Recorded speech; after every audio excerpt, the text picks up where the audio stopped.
And the only prescription is more cowbell.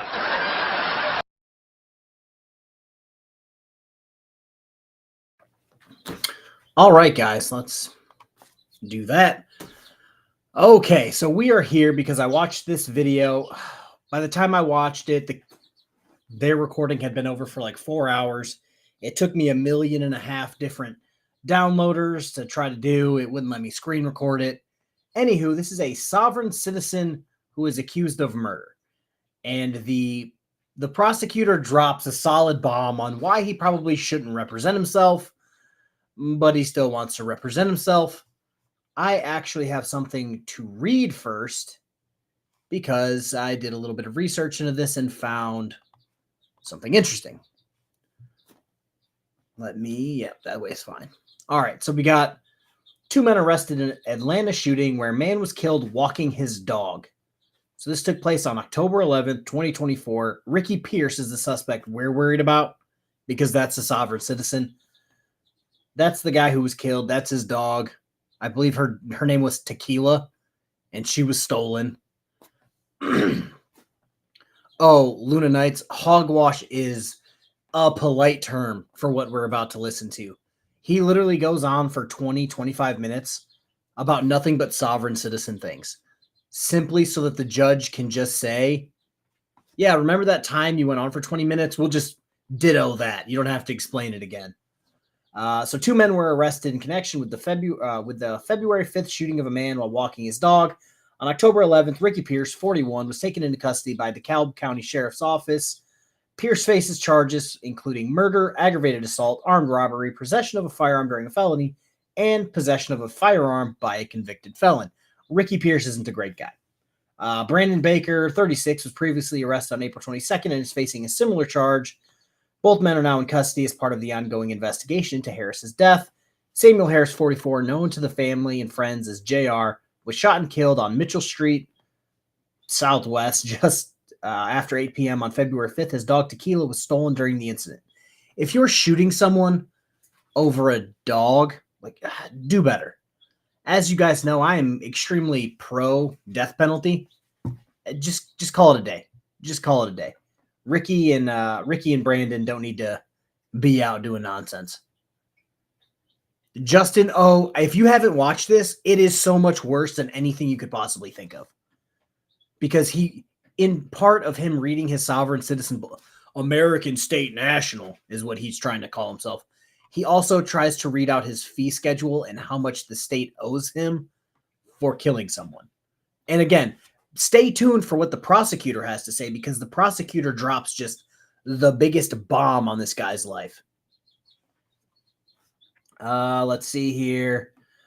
Family and friends had a vigil on February 10th at Charles Harper Memorial Park to honor Harris and demand justice. Lee Harris, his wife of 15 years, described him as a family man with a calm spirit who had lived in Georgia for 30 years. That's the first guy. And this is the guy that we care about, Ricky Pierce. That's the sovereign citizen. Oh, no, he didn't ask if the charge is criminal, but I don't want to spoil too much. He actually asked for a living victim to show up to court. Sir, you killed your victim. That's why we're in court. But yeah, let's share this tab instead. We'll go live or full screen. And we'll just start because, again, this is great. It's 1 hour and 9 minutes. I will, let's say speed it up, 1.15, 1.1. We'll leave it at that. That way you catch everything because his shit is just so bad. Enjoy. All right. I didn't mean for us to get distracted by that, but we had all the right folks here. Ms. Wood? Yes, Judge. So if we can bring Mr. Cook out, he's not happy. I think he wants to do a plea, but I will explain to him what we're waiting on, and he's just not happy with me right now. Well, I was going to handle Mr. Pierce next. Okay, so we're going to do that. I just want to get the case up on my screen, and then we'll work through Mr. Pierce. Then we can turn to Mr. Cook. Sure. Greg gifted 5 memberships. As you guys know, if you are trying to donate to the page at all, I prefer memberships over super chats because memberships get people to look at my content early because that's how I do my content. So yeah, if you guys are looking to do any of that, memberships are the way to go.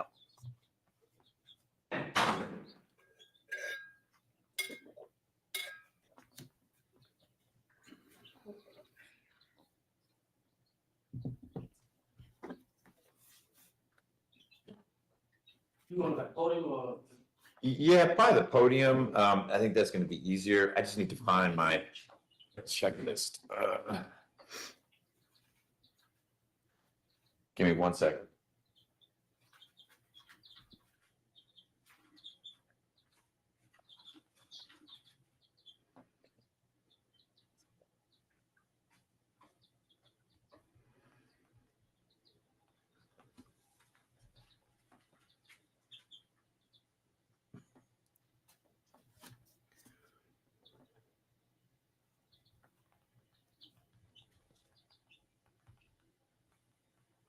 Here it is.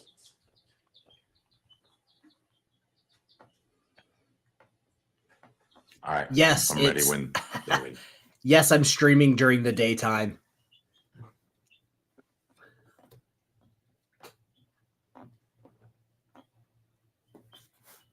And for those of you who don't know, well, speaking of KTZ saying, yo, I'm pretty sure we're still doing booze and body cam tonight. I'm just streaming this in the meantime because it was wild. Good afternoon, Mr. Pierce. Good afternoon. How are you? Fine. Good. I'm hanging in there. It's been a long day, but I'm sure it's been a long day for you as well. Whoop. Let's get your stuff all situated. Y'all sit down, man. Y'all sit down. Okay, well, you've waved to him, but this isn't a place where we have that kind of conversation. You bet. Mr. Pierce, when we were last together, we had a conversation about representation, and you told me that you wanted to represent yourself. You didn't want a lawyer appointed, and you weren't going to be hiring a lawyer. And I said, we can have that conversation. That's an extended conversation, judge and defendant. And I'm ready to do that so that we can move your case forward. Otherwise, you're kind of stuck until we clear that hurdle. You have a right to represent yourself, but I need to make sure that you are knowingly invoking that right and intelligently, which is not me telling you you're not intelligent. I just need to make sure you understand the consequences of self-representation. So that's what I was hoping we could get through today. But I always want to start by saying what is on your agenda so we can see if there's anything else. I'm a American State National and I can't be represented by no attorney, but I have a lot of issues for with me being a national that I want to address. You said you were gonna let me hear me, you're gonna let me address all my issues last time I was here about me being. Well, I did say that, but I said if you're going to address issues, I need to make sure you're representing yourself. Down. Okay, but if we're going to Okay, so the judge is going to clown this guy for a little while. In the meantime, I'm going to go grab some more water because I'm going to need it for talking. So yeah, you guys enjoy this. The judge is hilarious. I didn't know about this judge until last night. He's a gem. do that, we have to have my conversation first by law and by the Constitution to go through a few things to make sure it's appropriate for you to represent yourself. So you can want to do it, but I got to make sure it's appropriate to let you do it. I'll just give you an example. Let's say that you were deaf. That might make self-representation kind of complicated. You're not deaf, and so you can hear me and I can hear you, but I need to ask you a bunch of questions about your background and make sure you understand the consequences of being your own lawyer. If you assure me that you got it and getting all those things, you want to represent yourself, I have to give you that right, and I will, and then you can share with me what your issues are, okay? You ready to work it that way? Yes, sir. Excellent. Let me get one thing here and we can get started. All right, Mr. Pierce, please tell me how old you are.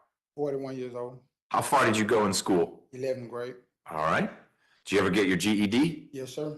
When did you get your GED? 2017. Excellent. Are you able to read English? Yes, sir. I know you can write in English because I got these and you actually mailed me something that Yeah, I wrote you a letter. about 200 pages long. All right, so you can read and write and you can speak English. Have you ever worked before? Yes, I had several jobs. Tell me what kind of work you've done before. I love it how he's trying to brag. Yeah, I got my GED and I wrote you a letter. Like, my guy, this isn't fucking Blue's Clues. Nobody cares about you writing a letter. ATP Films gifted 10 memberships. Thank you. I work for Dollar Tree when I got arrested. I worked there for Airmark. I worked there for the Move Theater in North Carolina. I have my own. I worked A at record McDonald's, label. Burger King. You've had a bunch of jobs. Got it. All right, that's helpful to know. I appreciate you sharing that. Have you gone to law school? I haven't gone to law school, but I have practiced. Not practiced. I've been studying law. You've been studying the law. Tell me how you've studied that. Just reading, researching different case laws, sending out for different statutes and codes and things of that nature. Sure. Has all of your legal study been while you've been in jail, or have you also done legal study when you were out? Both in and out. Okay, got it. Have you ever watched an entire criminal trial before, start to finish? I done been to trial before. So you've watched one then? Yes. Okay. What was that trial about? Armed robbery. The 10 years I just did for armed robbery. So you were charged with armed robbery, Yeah. and that case went to trial. Yes, sir. So you were there from jury selection all the way through verdict. To a closing argument. I stopped before closing arguments and took 10 years. Oh, you pled guilty. First off, I want to say I want a pair of those orange prison shoes. Second, so you've already been through this. The court has proved it has jurisdiction over you. And you took a 10-year plea only to get out and murder someone. But they don't have jurisdiction over you this time? Like, were you a soft-sit then, or did you become one in jail? Like, what's going on? By the way, this guy stole a dog. I hate him. He also killed a dude, but the dog stealing is really messed up. Yeah, 1,000%. Yeah, I Got it. tried right before they were finna come out for closing argument. So you've seen 95% of a trial. Yes, sir. All right. You ever watched a trial on TV? Yes, sir. What kind of trial? What that movie that's so called? Law and Order. Okay, you've seen that kind of stuff. So you've seen that. I hate sovereign citizens. Yes, now he's thinking he's able to represent himself in court because he watched Law and Order. I bet he also stayed at a Holiday Inn Express last night. Made for TV stuff. Right. But you've been in a real one. You were a participant in a real trial. Yes, sir. How long ago was that trial? 2016 Where? here. Fulton County. Yes, sir. Who was your lawyer? Kevin Farm, he's a judge now. He is. That's Yeah. a small world. Yeah. All right. Have you ever represented yourself in a criminal or a civil case before? No, I haven't. This would be your first time. Yes, sir. Got it.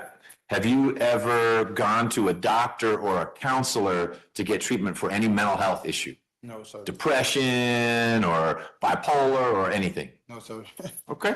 Tell me why you think you would do a better job representing yourself than a trained lawyer who went to law school and has done trials before would do. Because by me being a Minister of National, a lawyer only subject me to the jurisdiction. So hold on 1 second.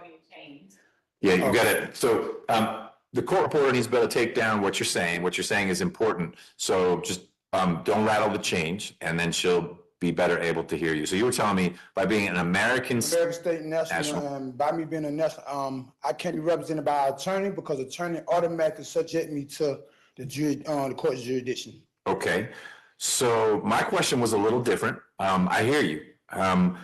But my question is, why do you think you would do a better job than a lawyer? It sounds like you may think a lawyer would do a better job, but you don't want a lawyer because you're worried that would subject you to the jurisdiction of this court.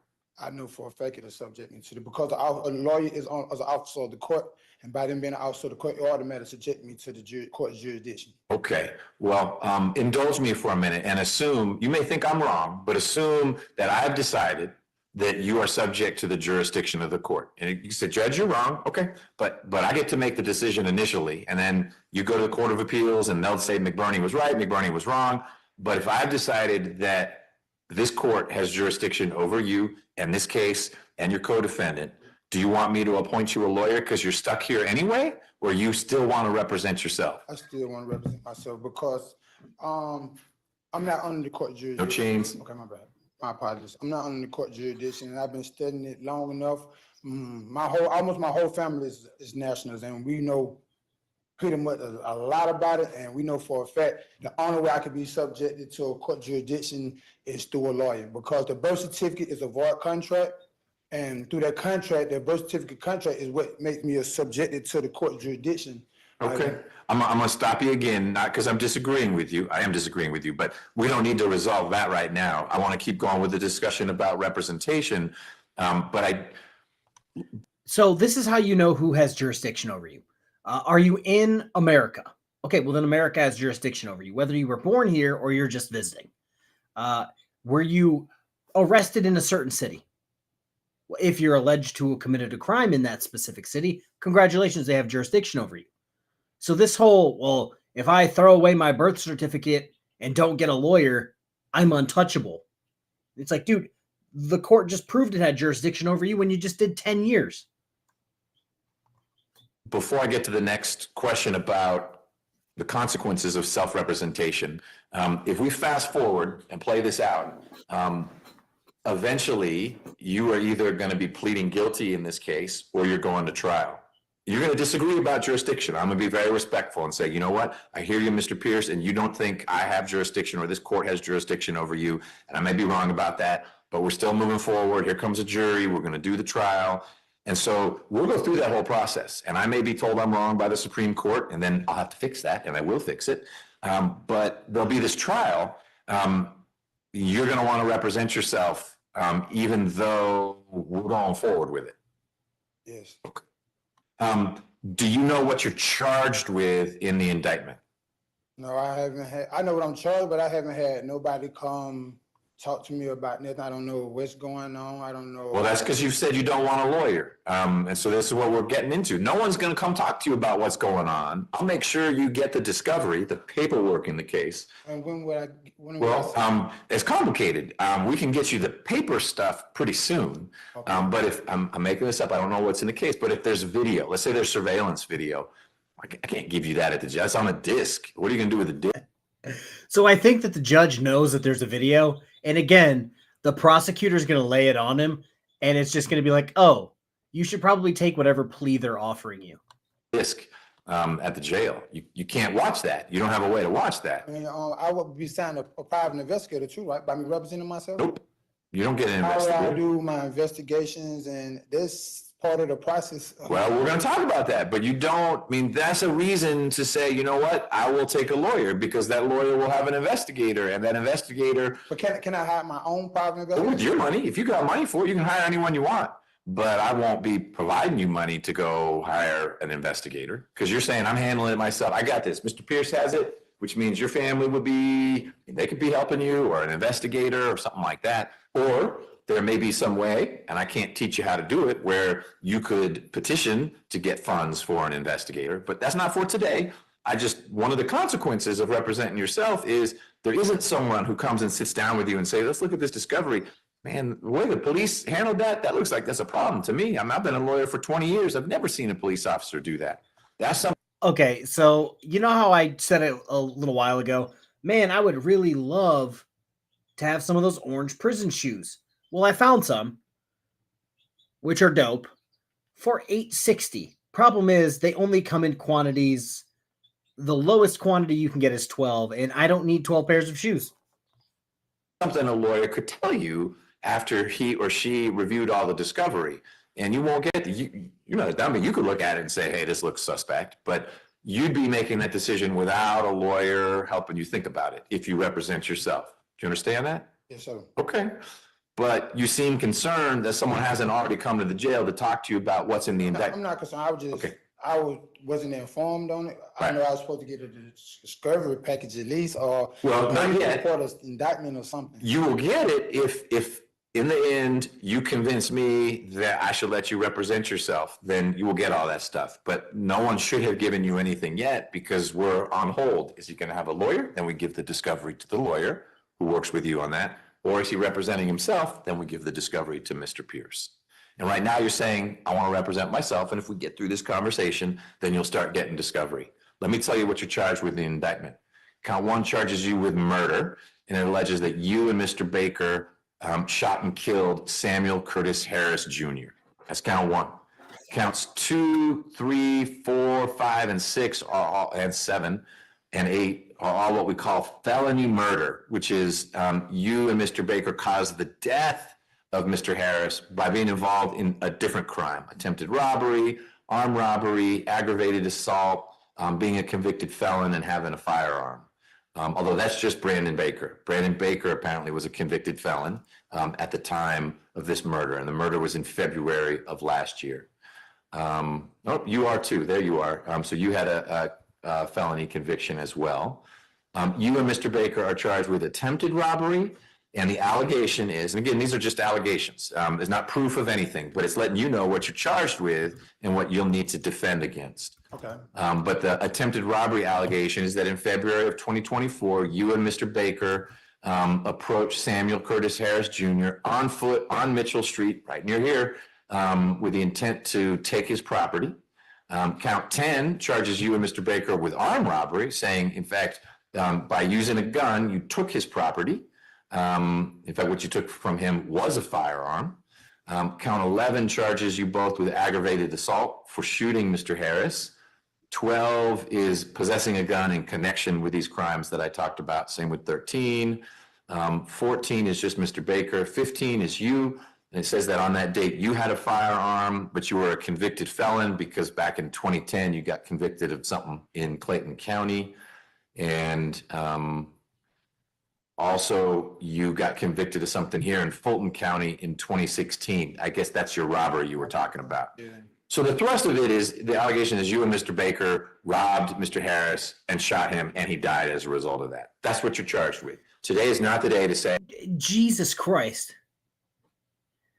So it's not funny. I shouldn't be laughing.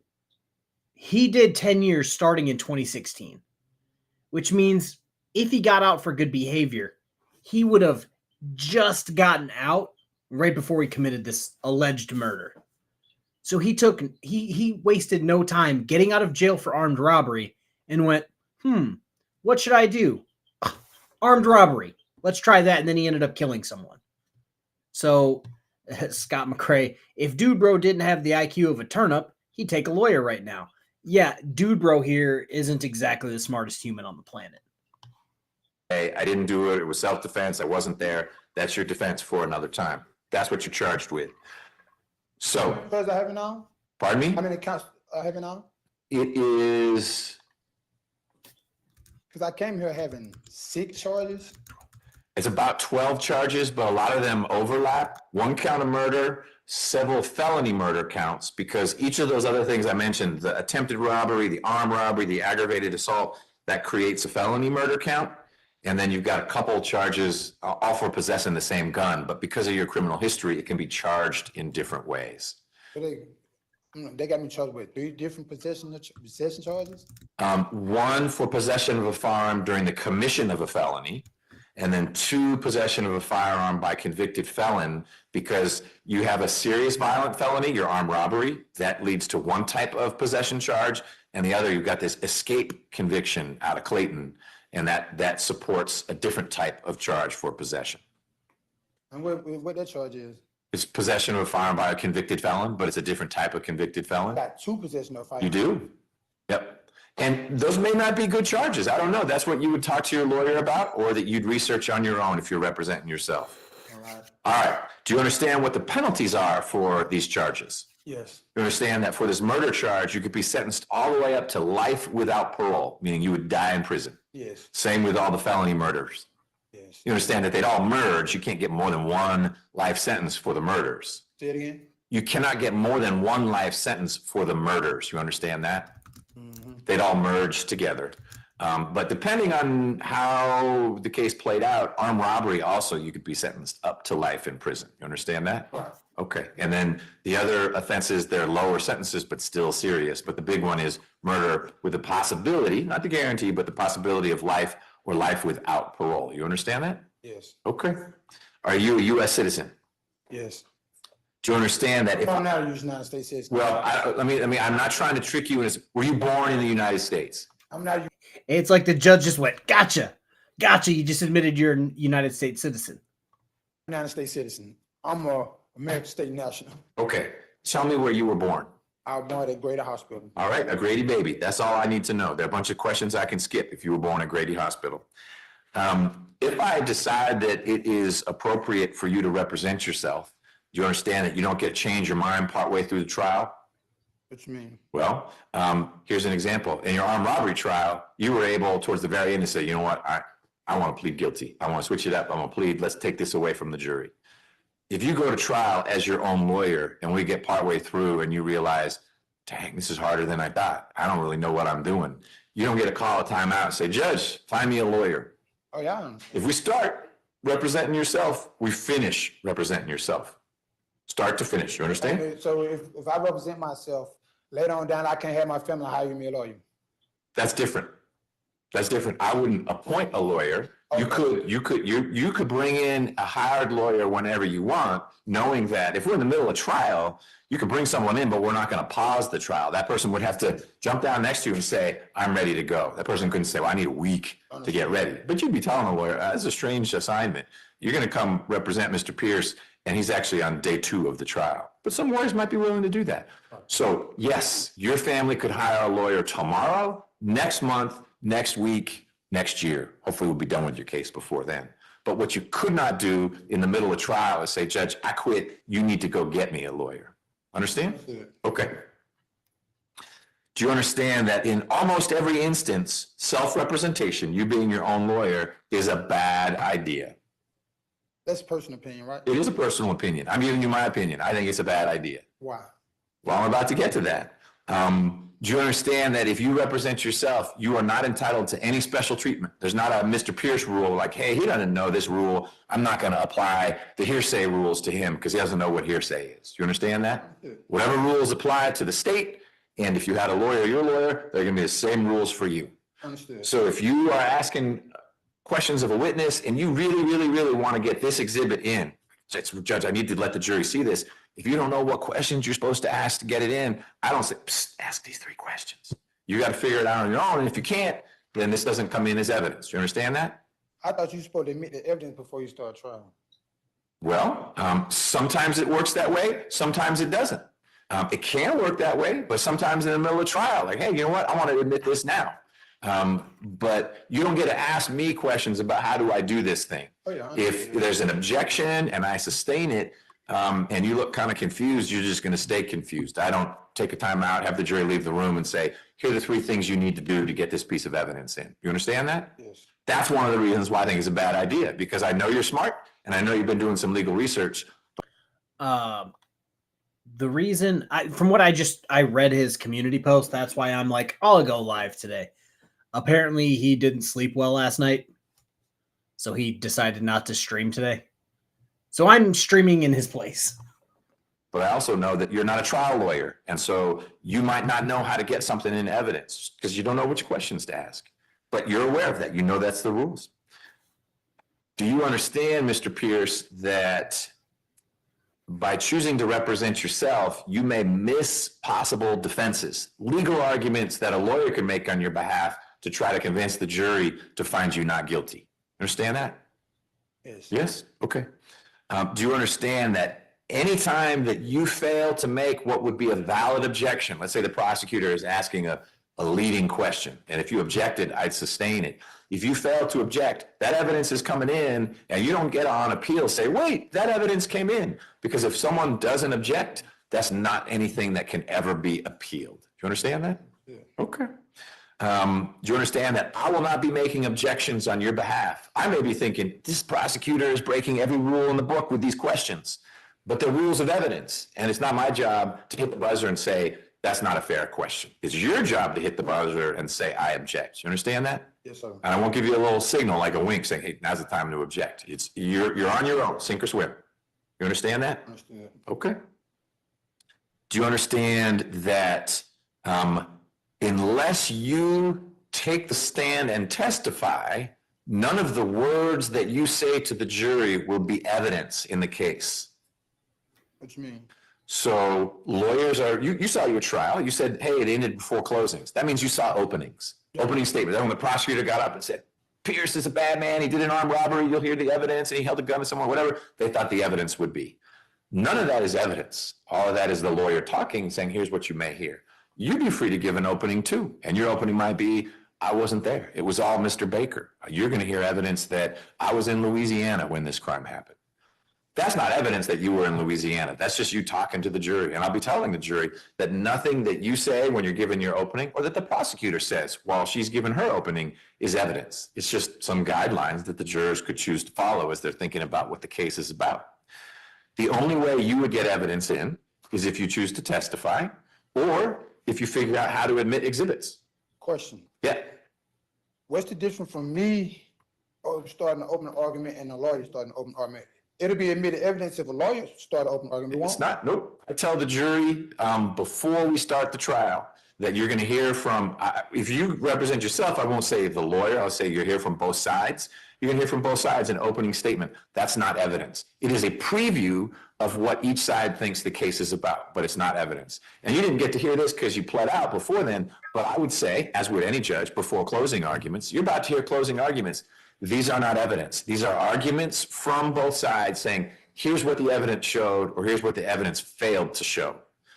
Evidence only comes in through someone who's under oath on the witness stand or when an exhibit is admitted, which means if you wanted to testify to get evidence in, you'd need to take the stand. And the reason for that is that's because the state gets a chance to ask you questions too. Otherwise, you could just get up and give an opening saying, I didn't do it, or it was self-defense, all that kind of stuff. And you can say those things in your opening, but it's not evidence. And I'll tell the jury that. And so if you chose not to testify in your trial and you didn't put up any other evidence, then the jury wouldn't be considering what you said in your opening or your closing.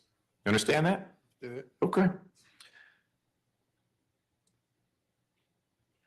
Do you understand that even though you know some of the law around criminal cases and this and that, if you choose not to have an attorney, you are losing the value of an independent perspective on this case, someone who is not connected to what happened or didn't happen in this case. What do you mean by that? One value of an attorney is that that person comes in and looks at the discovery and says, hey, I'm coming in from the outside. I wasn't there. I don't know you. I don't know Mr. Baker. I'm telling you right now, this looks real bad. There's surveillance footage and you're wearing a t-shirt that says Ricky Pierce and your fingerprints are on the gun and your DNA is at the scene. I'm making this up, but a lawyer could say all this and say, look, Pierce, I'm telling you, I keep talking this up, but wait until the prosecutor pipes up. The judge was completely underplaying his made-up scenario on what the prosecution has, but it's real good.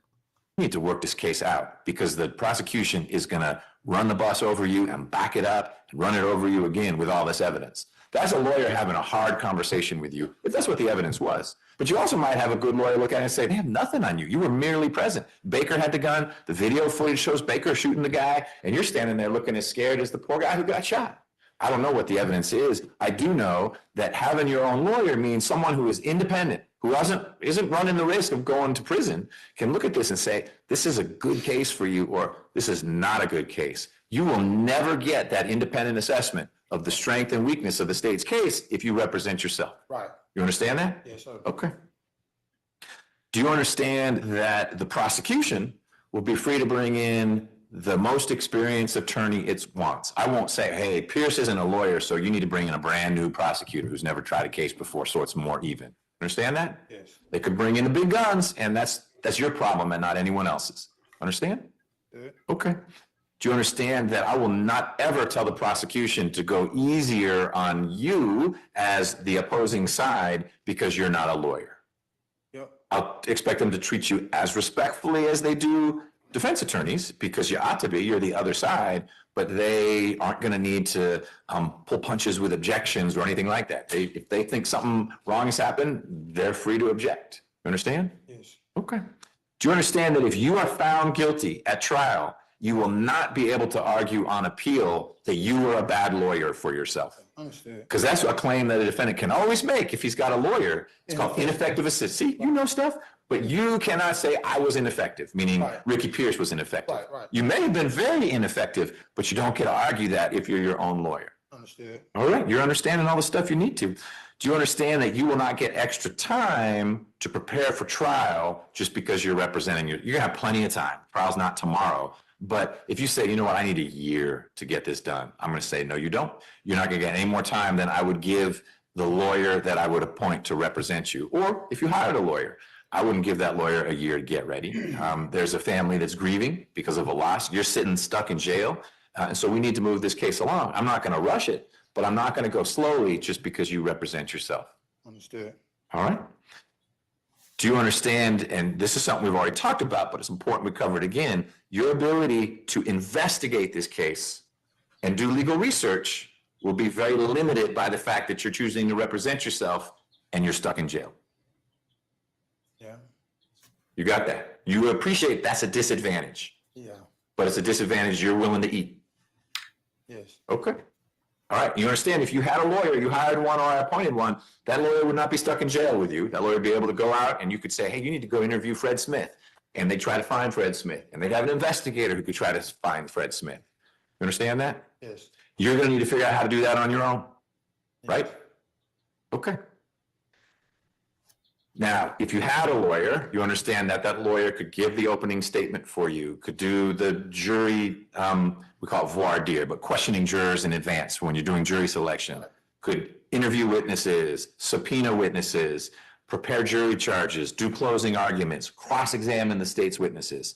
A lawyer would, should, and could do that for you if you had a lawyer. You understand that? Yes. And you won't have any of that if you represent yourself. Yes. All right. Has anyone threatened you to get you to waive your right to a lawyer? No. Has anyone promised you something to get you to waive your right to a lawyer? No. Mr. Pierce, do you want to represent yourself, at least for now, in this case, understanding that the only way you can undo that is by saying, I hired someone, here's this lawyer for me, because otherwise you're telling me, no, I got this. You understand that? Yes. And do you want to represent yourself? Yes. Okay. Well, I find, and I'll get this in writing and enter an order to that effect in the docket, that you're aware of the charges against you, murder, felony murder, aggravated assault, armed robbery, etc. The consequences you face if you're found guilty, up to life without parole, the advantages of having a lawyer, outside investigation, independent opinion, legal expertise, etc. The disadvantages of having no lawyer, hard to investigate, hard to do legal research. But I find that despite all those things, you have made a knowing, intelligent, as in you get it, and voluntary, no one's forcing you, waiver of your right to counsel, and you are exercising your right to represent yourself, and I'll grant you that right. Any questions about any of that? No, sir. Okay. We got, so two things. One, I'll make sure that, Mr. Abate, is this your case? Okay, that's your prosecutor. I'll make sure Mr. Abate gets to me as much paper discovery as they've got. Again, there's often lots of digital discovery. I'm making this up. I don't know what's in the case, but let's say your cell phone was seized. They might have done a cell phone dump, and there's a big old file that lists all the pictures and texts, and sometimes, maybe not in this case, after something happens, Baker texts to Pierce, uh-oh, I can't believe we shot that guy. And Pierce says to Baker, hey, we need to not talk about this anymore. I heard the dude died. That's great evidence for the state, but that's digital evidence. And so that might not be something that can be handed to you to look at in How would jail. I access? So what you'll get is all the paper discovery as well as a list of what is the digital discovery, body cam footage, surveillance footage. And then you would let me know. We'll have a status conference so I can see how things are going. Hey, Judge, there's some things I need to watch. And we would set up a time when you could be here and there'd be a laptop and that stuff would be there and you could watch it and take notes, whatever you need to do. It's not convenient for you, but that's how it works when you are representing yourself and you're stuck in jail. So my answer is not you can never see it until trial. It's just we have to develop a little bit of a workaround. And so you'd be watching it here. You can't just watch it anytime you want. We'll set up a specific time and that's how you digest it. Okay? I'm not saying there's any digital discovery, but if there is, that's how we do it. So I'll get from the state the discovery. We'll figure out how to get it to you. Either we'll bring you over here and hand it to you. That's often my preference because it's on the record. I see you getting the discovery, or through the sheriff's office, we'll get it to you. Are you at Rice Street? Yes. Okay, we'll get it to you at Rice Street.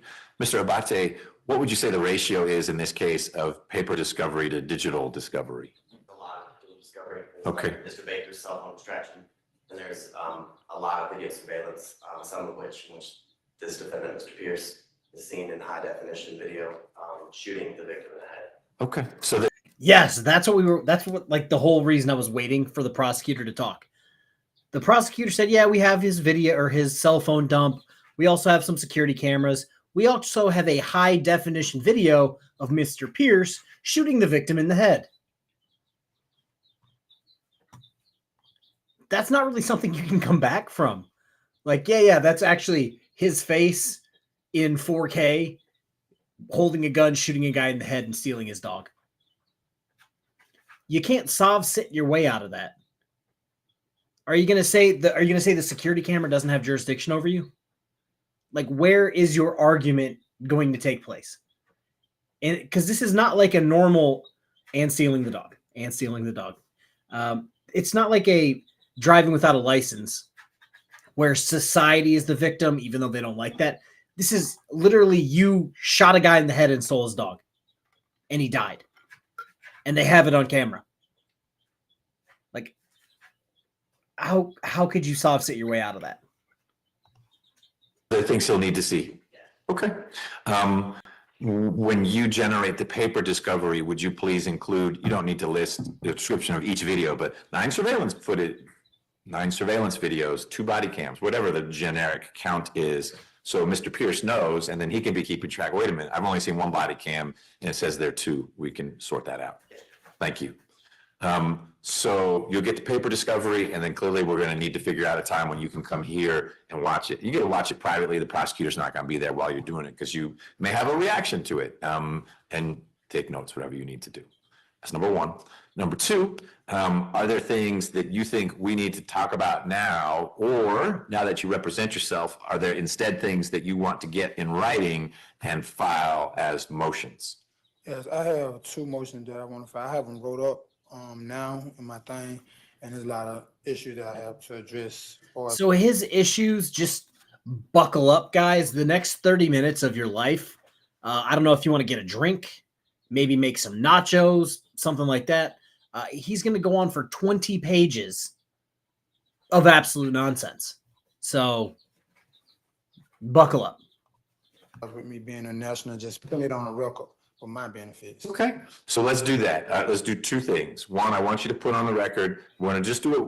You are free every time we're in court together to remind me that you're American State National and you don't think that there's jurisdiction. But what I would ask you to do, you're going to share, it sounds like a fair amount right now, to get it on the record. We only need it on the record once because you will have made that record.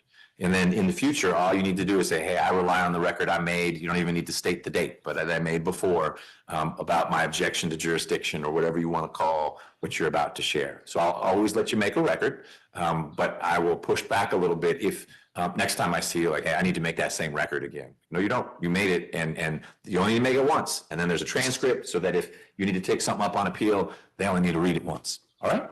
Would I get transcript from every court proceeding? Or how do that work? Do I have to file for it?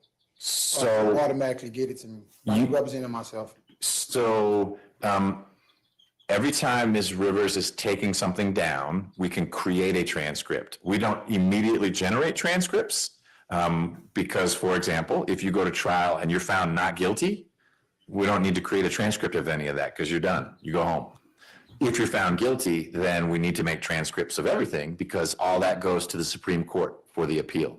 Between now and your trial, we typically don't create transcripts unless, just as an example, let's say we had a suppression hearing and the lead detective testified and talked a lot about the work that she did on the case. Everyone wants a transcript of that because she's going to come back at trial. And if her story changes, then someone wants to say, wait a minute, you were in court 2 months ago and you said Mr. Pierce was wearing a blue shirt and now you're saying he's wearing a red shirt. Which one is it? And the jurors are wondering, why is this detective changing her story? But things we're saying today, that kind of transcript we'd make only if you're found guilty and we need to push stuff up to the Supreme Court. But it is being preserved if Ms. Rivers is here and doing what she needs to do, which she is.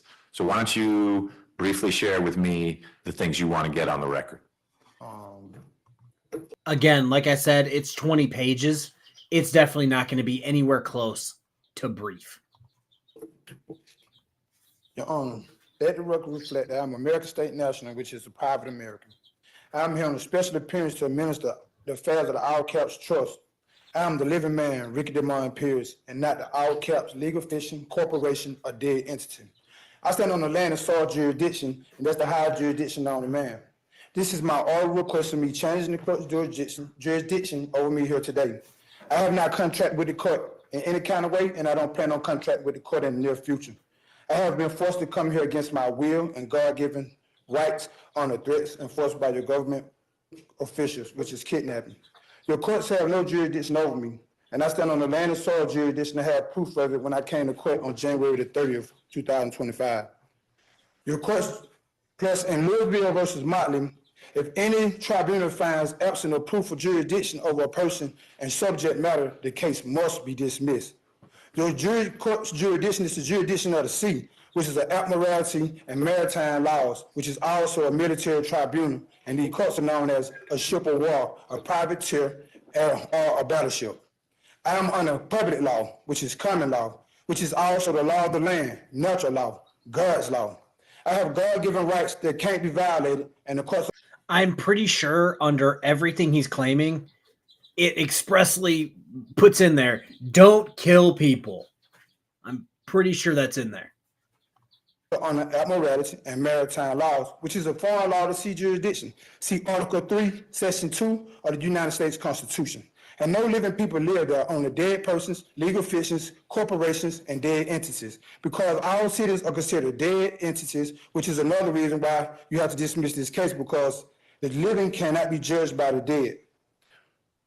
Another problem the courts have, because my God-given right says I have to be tried amongst my peers and a jury of living people, which is American state nationals, and also can't happen because our nationals is not under the court's jurisdiction and will not show one order because they hold a higher jurisdiction.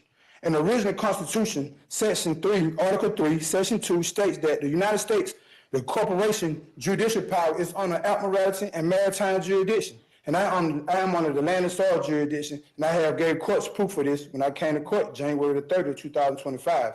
I also mailed off my executive letter, the notice that President Trump sent out January the 4th of this year, letting all patriots know that these laws have been dissolved due to breach of oath, due to fraud and breach of oath for office. And I also mailed off a copy of my certified mail. I mailed off certified mail and have been received. I am also requesting your oath of office, Your Honor. The notice that Trump sent out goes as follows. Notice to patriots, date January the 4th, 2025. This is to inform all patriots that effective immediately, our government and government corporations are hereby dissolved due to breach of oath. Additionally, our statutory and foreign laws are also dissolved. The only legal framework that remain in effort are constitutional law as outlined in Article 61 of the Magna Carta and established common law. This directive is especially for. I didn't want to interrupt his nonsense, but he's claiming the Magna Carta is a legal document for the United States, but in the same, I don't want to say in the same breath because this goes on for another 20, 30 minutes. He also claims later that the Bar Association and the laws came from England, therefore they don't, it has nothing to do with him, yet he's claiming the Magna Carta. For corporate bodies and government workers. Any government corporate body, including police, judges, lawyers, and any individuals operating in these capacities must cease operation immediately. Those who continue to operate after this notice will be liable for prosecution for fraud and breach of oath. It is imperative that all government workers comply with this directive. Failure to adhere may result in serious consequences and even including potential military actions. I declare on the penalty of perjury on the public law of the United States of America that does your government from without the United States of America, the de facto government, and without the United States of America, the corporation territories. I reject, renounce, and remove all powers of attorney granted to me or issued under my name prior to this day.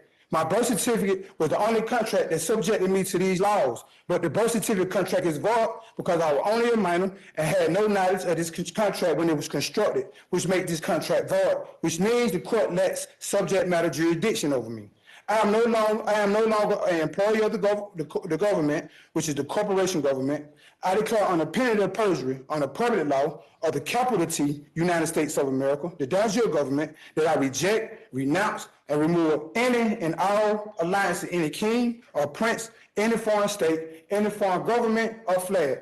I declare on the penalty of perjury on the public law of the United States of America, the de jure government, that I have never knowingly, wittingly, or voluntarily pleaded myself to any incorporated entity at all, but including but not limited to any incorporated church, synagogue, masjid, or temple.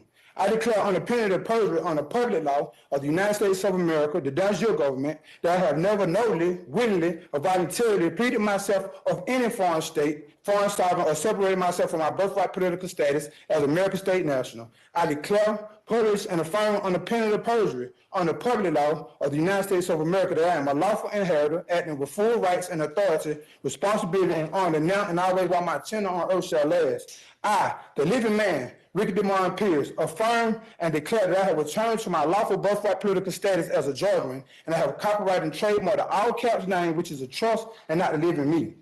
I have occupied my executive office and never gave the courts any permission to use the all caps name, which is fraud. I have over 40 violations that the courts have committed upon me and my God-given rights as American state national. And I have counted over $800 million in violations over the time that I have been incarcerated at Fulton County Jail, these 150 plus days, and it's only adding up as I sit in Fulton County Jail against my will and consent. And they are as follows. 1, these are all combined municipal and territorial notices of violations against Americans with failure to perform any and all occurrences listed below in this section, starting at $10 million. A, notice of claim of sole relief and remedy. B, notice of violation of the Lanham Act, attempted attachment and seizure of unregistered trademarks, Title 15, Section 1125, 8, and 11. Notice of violation of admiralty and maritime and prior cases, Title 25, Section 1331, 1, 2, and 12. D, notice of violation for special maritime and territorial jurisdiction of the United States, Title 18, Section 7, 1, 3, 8, and 13. E, notice of violation of the Postal Accountability and Enhancement Act of Title 39, Sections 1-3908 and 3621-3591. F, notice of violation of presumption of the Public Vessel Act, Title 46, U.S.C.A. Appendix, Section 781 through 790, as originally enacted. G, notice of violation of the False Claim Act, Title 31, U.S.C.A. Sections 3729A and 7. H, notice of violation of the Foreign Sovereign Immunity Act, Title 28, Section 1602 through 1611. I, notice of violation of the United States Statute at Large Act, Title 12, Section 411. K, notice of violation of the Geneva Conventions by the United States Department of Defense. Mr. Pierce, I'm going to just pause you for 1 second. You were on. And I'm going to pause you for 1 second, Judge. So, Scott, so de jure is like by law or by right. So it's one of those things where he doesn't believe that the government is actually the government because reasons. On K, how many letters? I want to make sure I'm you're almost done because we're getting into international stuff and that's getting a little far afield. 2, private easements fee schedule. Penalty for private use, $250,000. These fees will be mandated upon the informant listed on the warrant, citation tickets, arrest warrants, detention orders, and seizure orders. Compulsion to produce trade name or other identification materials. A, name, $50,000. E, fingerprints, $200,000. F, photographing, $200,000. G, DNA, $5 million. Blood sample, $5 million. Personal property, trespass, carjacking, theft, interference with commerce or trade. M, color law, $150,000. N, implied color law, $150,000. T, fraud, $1 million. U, fraud upon the courts, $2 million. BB, stimulating legal process, $1 million. Use of trade name and copyrighted protected material on a threats, duress, and or coercion. Name written by informant, $250,000. Miscellaneous material written by informant, $500,000. Court appearance fee schedule. These fees must be paid immediately after my case is finished. Failure to pay fines and fees result in an additional fee of $5,000 for breach of contract. Demand for appearance in court. My appearance on the protest and duress per hour, 1 hour minimum, $75,000. Use of trade name material. How many more pages do you have? I have quite a few. Okay, so I'm wondering if, and I'm not going to curtail you too much, but you'll be able to file that, which will make it even more of a record if you want it to be filed, or you could give it to me and I'll file it for you. But that's up to you. What I don't want to do is I want to make sure we're moving your case forward, and this is pretty lengthy. It might be more efficient to have it filed into the docket so that we actually see, hey, there it is in the computer system. I really need to get it on the record, and I need to file the motion to be able to address these issues also. I have the motions already wrote. If you give me a little. Yeah, let me see. Somebody just said something. So he murders someone in cold blood. There's a 4K video of him doing it, but he wants the courts to not only let him go free, but also pay him $800 million as well. It's much more than $800 million. And yeah, like there is a system set forth. These are the steps you have to take to get to the end. Like if you're a felon, yeah, they take a spit swab and your fingerprints. If you get arrested in general, you're giving up your fingerprints. But you're not going to get $100 gajillion billion to go through the process because you murdered someone. Like that's not how any of that works. Time I can get through it pretty quick. Well, I don't want you to read too fast because Ms. Rivers needs to be able to take it down. Would you say we're more than halfway through, or are we not more than halfway through? Yeah, we halfway through. Exactly half or more than half? Exactly half, because it's 20 pages. I'm on 11 now. Okay. So Scott, I think why the judge is indulging him this much is because once he gets this bit out, if he ever tries to bring it up again, the judge can just say, ditto what you said at the beginning, and we don't have to go over 20 pages again. So instead of letting him do this every single hearing, wasting time, which in my opinion is the whole point of this sovereign citizen bullshit, is just to waste everyone's time. The judge can just say, nope, already covered it 6 months ago. We're good to go. Moving past. Well, let's go. Don't read too fast, but don't read too slowly. Trespass and failure to act fee schedule. Use of trade name material, name on the protest and duress, $25,000. Miscellaneous material, $25,000. Time usage for court appearance, 30 minutes on the protest and duress, $33,500. 60 minutes on the protest and duress, $75,000. 90 minutes or more on the protest and duress, $100,000. Trespass and failure to act fee schedule. Trespass by public officials, police officers, judges, detectives, attorneys, corporations, and other fictitious entities as well as any other who desire the contract. A, trespass on American homestead land, $10 million. C, failure of attorney to file requested FARA form, $1 million. Failure to accept American State National card, $1 million. Failure to honor God-given rights, $20,000. Failure to honor oath of office, $50,000. Failure to honor constitutional oath, $50,000. Failure to honor written and oral word, $5,000. Failure to honor a bond/no bond, $5,000. Detention from free movement and or cuff per hour, 1 hour minimum, $75,000. Incarceration per hour, 1 hour minimum, $75,000. Failure to follow federal and or state statutes, code, rules, and regulations, $50,000. Failure to set a claim upon which relief can be granted, $25,000. Failure to present a living injured party, $100,000. Total damages for each line set forth in a above schedule will be assessed as the total amount of damages as set forth herein times 3, for a total of all damages added to a 3 times the damage for punitive and other additional damages, for a total of $1,019,631,000 US. $1 billion, you're at to the B. Yes. Okay, that's a lot of money. And that's just for the amount for me being incarcerated these 120 plus days. Your Honor, all laws are commercial, and all laws are not laws, but codes, statutes, mandates, regulations, and all the rest. And I'm a private American are not under commercial law. What's legal aren't law, Your Honor, and what's law aren't legal. And Your Honor, ignorance to the law is no excuse, and that goes on both ends, mine and yours. This declaration is valid, true, correct, and complete in all jurisdictional law, air, land, and sea. Your Honor, let the record. He killed someone. He fucking killed someone. I know that all these people are delusional and like mentally ill, but like you killed someone on video. They arrest. I'm assuming they had an arrest warrant, which is why they went on his property and kidnapped him on American state national land. You killed someone. In what law does it say that it's okay to kill someone and steal their dog?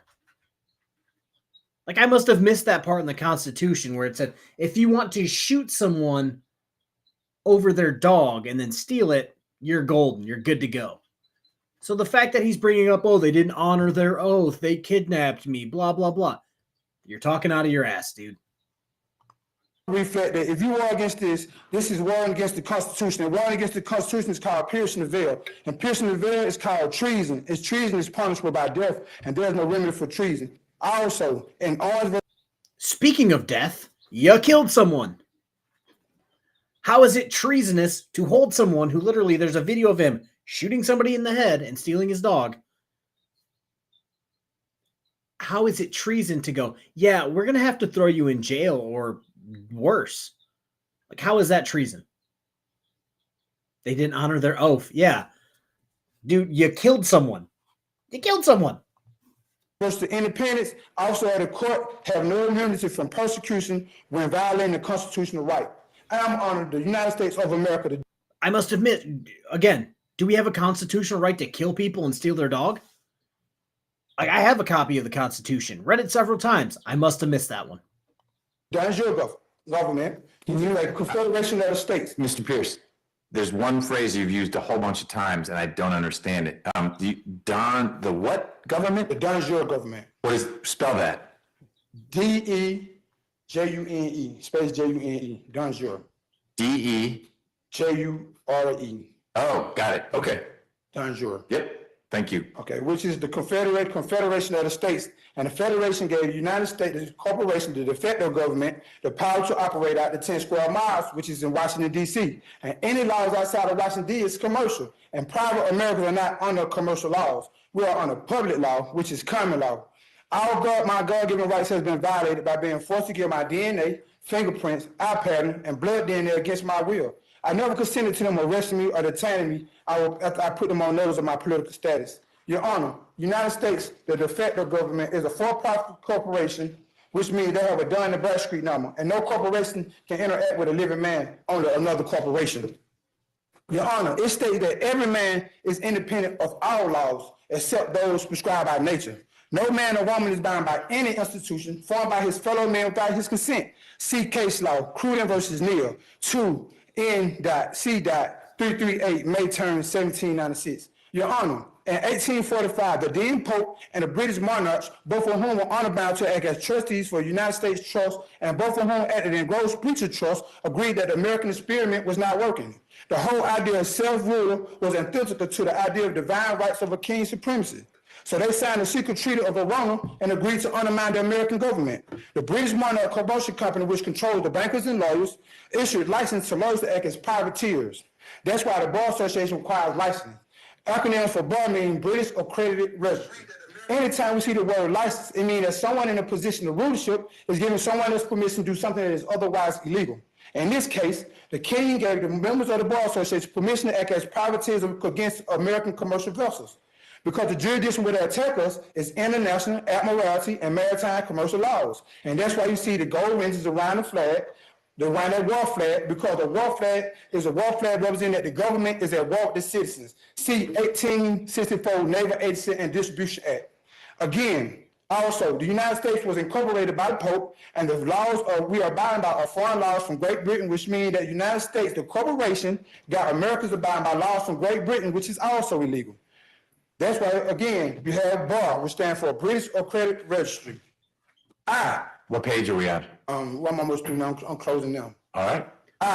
Again, I am 1, change from jurisdiction of the courts. I have a high jurisdiction. 2, I am demanding to see the state of Georgia to show up in proper persona. This must be made by self and not an attorney. 3, I am demanding that the courts present a living injured party, because our citizens are considered dead entities, corporations, legal fictions, and artificial persons. I am 4. It's hard to bring a living witness if you killed someone. It boils down to you killed someone. There's a video of you killing someone. And now you want a living witness, a living victim. Well, you kill them so they're no longer alive. I am requesting the judge oath of office and the first and last name of every court official in this courtroom before we proceed. I am demanding who gave the court's permission to use the all caps trust, which is a copyright and trademark. I am putting the courts on notice that I have occupied my executive office again, and I'm standing in my full capacity as American State National, and I hold the highest court here today. I am demanding you give me a full relief for my case by either dismissing this case or giving me a bid bond signed and paid through my all caps trust. I am also filing an order of pro se ex parte with prohibition to dismiss my case for fraudulent practices, misrepresentation, and lack of subject matter jurisdiction. Your Honor, I, the petitioner, case will not being handled in the proper courts, which is common law courts. I, the petitioner, was not put on notice by a state appointed attorney that my case will not handled in the proper courts. I, the petitioner, never signed a contract to be subject to the jurisdiction of the United States and or the District of Columbia. Again, the birth certificate and social security card of all of the contracts that was constructed when I, the petitioner, was a minor. So these contracts could have not been knowingly, voluntarily, or willingly consented to because as a minor, I, the petitioner, lacked the capacity to do so.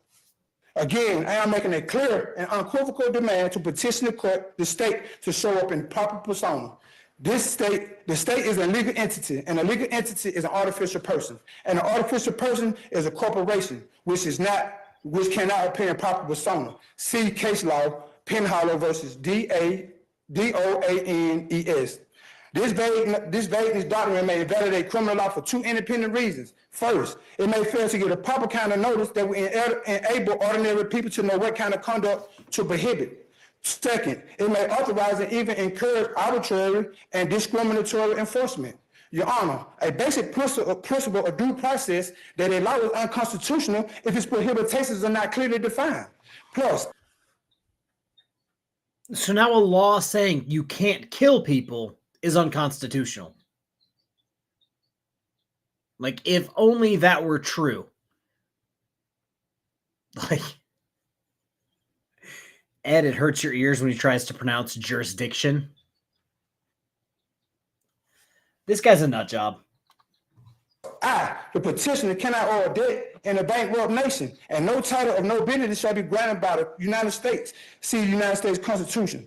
Again, Your Honor, I, the petitioner, cannot have a fair and impartial trial when the judge, the jury, the bailiff, the district attorney, and public defender all work for the state and are one and the same. See the case law, the Maggie Hamlet case. Your Honor, the Constitution is a chapter of negative liberties.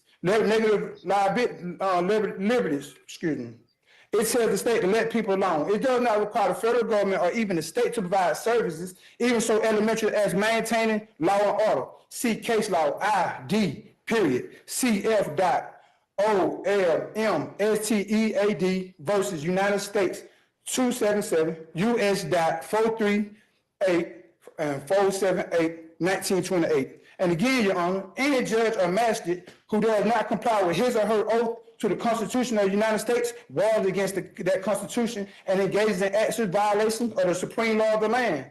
The judge is engaged in acts of treason. See case law Cooper versus AURON, 358 US.1,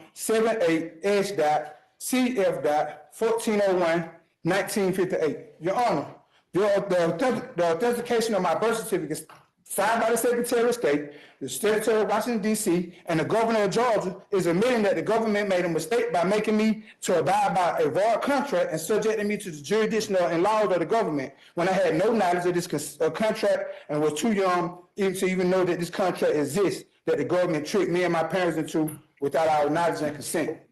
And the courts have a copy of my birth certificate authentication also. Your Honor, I am a private American, which is American State National, and cannot be represented by a bar attorney because an attorney is an officer of the court and will automatically subject me to the court jurisdiction.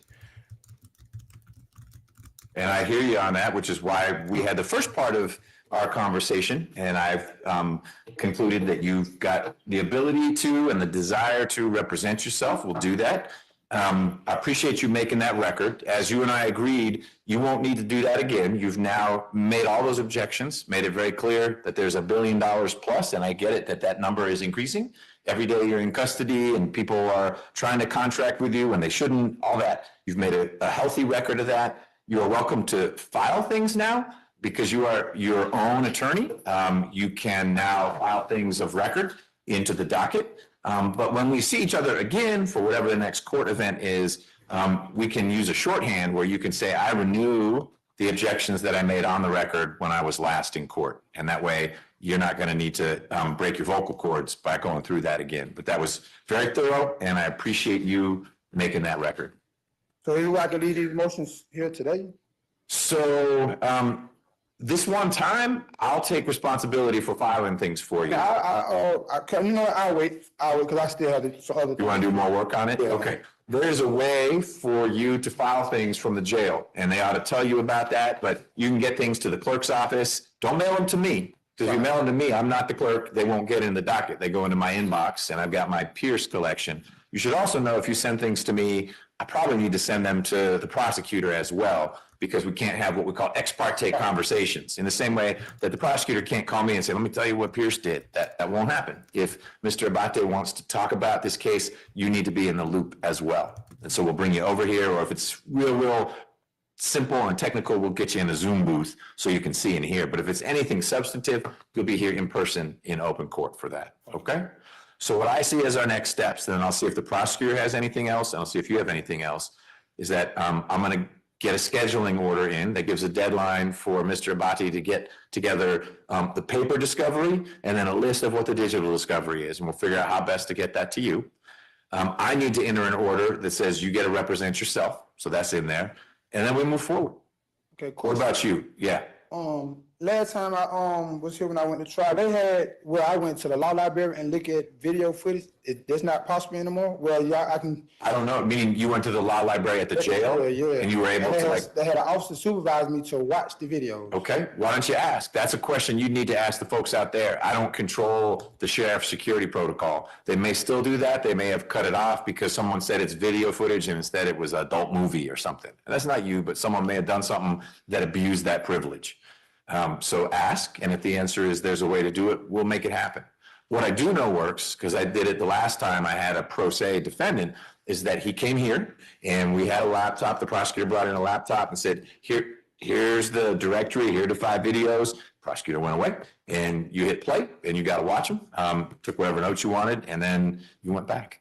So worst case scenario, we'll do that. But if you figure out there's a way to do it at the jail, then we can talk about making that work. Who I need to contact? I think I need to contact the sheriff or something. It would be someone at the jail. I don't know who you talk to if you want to go to the law library or if you've got a headache and you want a pain pill. I would talk to staff out at the jail. Hey, if I want to do X, is there a way to do it? If they say there's not, then we got to do it over here. Okay. Understood. Any other questions? No, sir. Mr. Abate, what do we have from the state? So on the last issue you just, or Mr. Pierce just raised, I don't believe the jail does that anymore. I don't either, but The USB and or CD, they just don't allow that kind of, what they would call contraband at this point. So Hold on a second. If I remember correctly, it was like college students rented a house or something and had a party, and then these guys came and robbed them. And one of them, I believe, tried to play the Sovsit card. Is that the case? I think I remember. If so, it sounds like the same judge, but I'm unsure.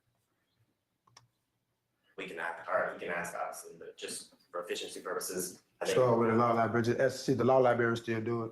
you should ask, but don't be disappointed if the answer is no. I think there were issues with, a USB drive is so small and it ends up in someone's pocket, and then it's on the 7 North, and I'm not saying you did. Is it possible they I ain't gotta tell you, they can stick it in, sit there, watch the whole video. You tell me if you can sell it and make them do it, that's great. I'm not saying no.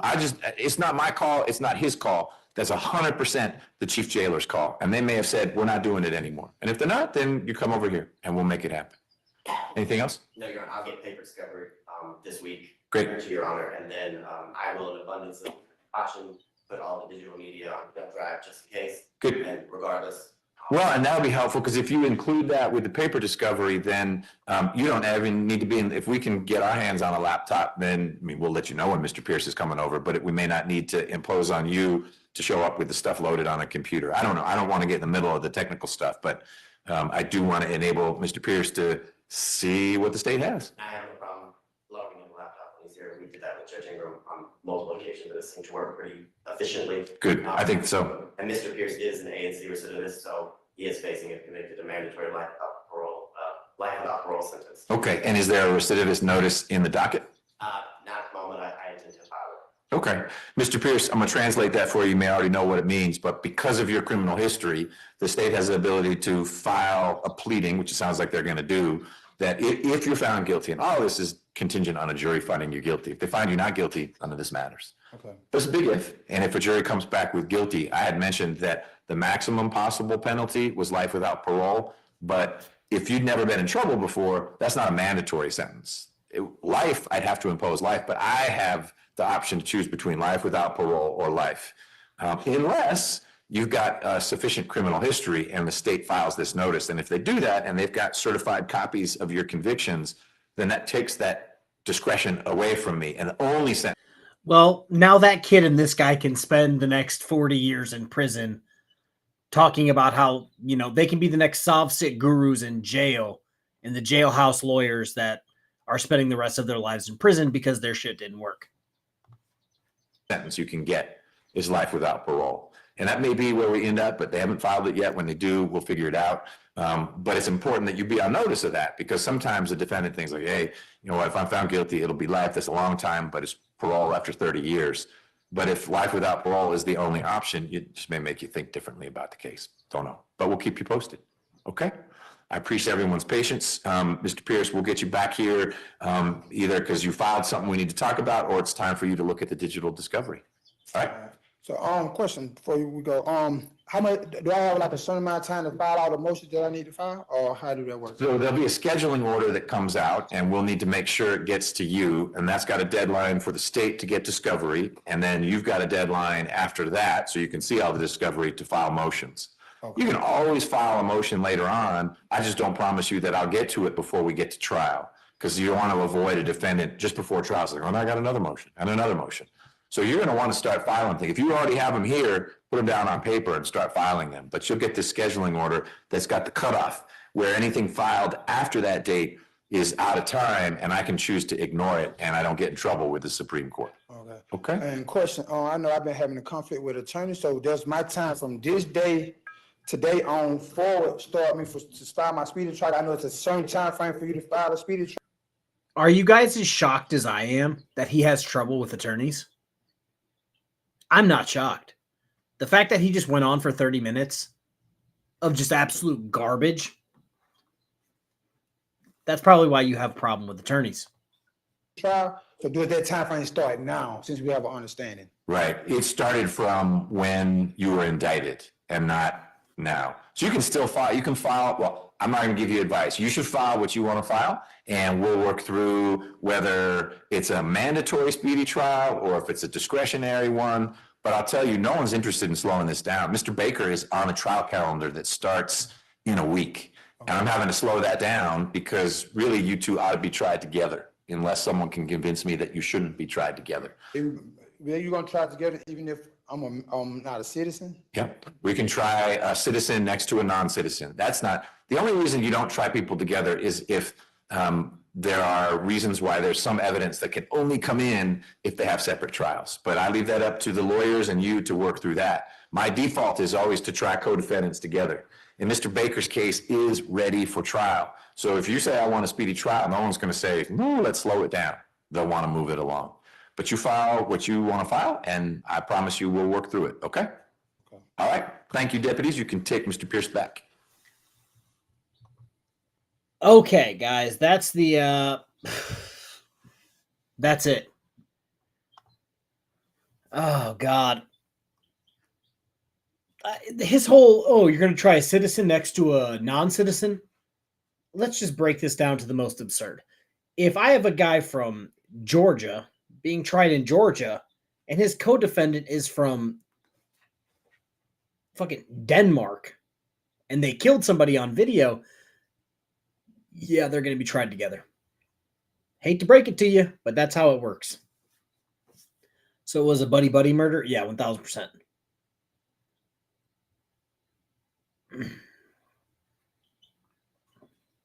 Oh, yeah, Wixom, I've been around for 157 years. The first video I would show this guy is the 4K video of him shooting the guy in the head and be like, you should probably take whatever plea deal we offer you. Also, as you guys know, let me take a drink before this. There should be no such thing as life in prison without parole. This is one of those cases where we have a video of him doing the thing he's accused of, and that thing is shooting someone in the head and stealing their dog. Just take him back outside the courthouse and just do the deed and be done. Turns out a 22 and a round for a 22 are fairly cheap compared to some things. By having problems with attorneys, you mean none of them will represent him? Reason being there's a fucking 4K video of you killing someone? Exactly. He better hope the video is blurry or something. More than likely, it's a video like The Office style of him going to do it, looking up at a camera and then doing it. But yeah, that's the video. Hopefully you guys enjoyed this, or it pissed you off or something. I don't know. I just watched this. Law Talk with Mike went live during KFARR hours, like 11 o'clock at night, midnight. And why should we be ending people instead of giving them life without parole? Yes, because prisons are actually running out of vacancies. That's why they're just letting all these people out for no reason. Yeah, like in some cases where the evidence may be sketchy or the jury was like, guilty, I don't know. But in a case like this where they have a 4K video of him doing it, I think it's safe to say he did it. God. Yeah, the chickens should be leaving today out of my office. If you notice, it's more red over there. We have the heat lamp. We've got the 4 baby chicks that aren't really baby chicks anymore. We actually are changing them from like a one single guinea pig enclosure to a gigantic, like 3 times the size enclosure for the kitchen or for the living room for the next month before we throw them outside. But yeah, that's the video. I will see you guys at 8 p.m. for Booze and Body Cam. We have received a bunch of good videos from everywhere. So there will be, I don't know how long KTZ's planning on streaming tonight, but we've got enough videos for like 3 days. So we'll see. All right, everybody. Oh, yeah. Everyone subscribe to Reading the Room. It is the pinned comment. So thanks for that, because I was going to breeze right through it. It's the pinned comment. Go subscribe. Go watch all the videos. Do you feed the chicks cookies? Not yet. Not yet. All right. Everybody have a good rest of your day. Bye.